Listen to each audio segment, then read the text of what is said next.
Well, it's finally time to renew your Microsoft Indirect Enterprise Agreement, and whether it's your first time or you're a seasoned pro, we're here to help. My name is Sean Huddleston, and in the next 3 minutes, I'll review everything you need to know to renew on time in just 3 simple steps: review, identify, and purchase. So let's get started. Now, as we round out the final year of your enterprise agreement, you may already be familiar with the true-up process. This annual checkpoint is Microsoft's way of offering flexibility throughout the year, but it has to be completed before we can begin the renewal. Now, once that true-up is complete, we'll start by sending you an as-is renewal quote for your review and approval.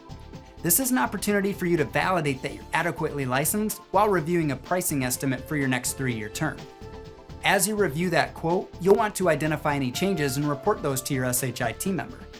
Now, unlike the annual true-up, you can remove licenses at renewal time so long as you don't fall below that basic commitment level set by Microsoft.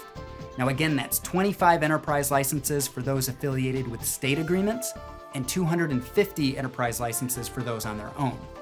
If you have changes, we'll send you a revised renewal quote for your review and approval. But if there are no changes, we'll take that renewal quote as is and go ahead and move forward with the pricing lock request from Microsoft. Now that we have your 3-year price lock back from Microsoft, it's finally safe to generate that PO. Now, you won't be charged at this time, but having the PO shows Microsoft your commitment to the order, and it allows us to move forward with the paperwork. Now, you'll be able to elect to sign electronically or physically, but you'll have the renewal package in your email ready for your review and approval.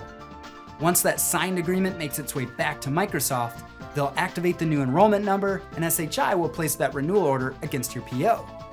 You'll then receive a welcome email from Microsoft with instructions on how to log into your M365 Admin Center or Mac to view and assign any new licenses. And there you have it, the entire process for renewing your Microsoft Indirect Enterprise Agreement in just 3 simple steps: review, identify, and purchase. Thanks for sticking with me. I hope you can rest easy knowing that your EA renewal is just 3 steps away.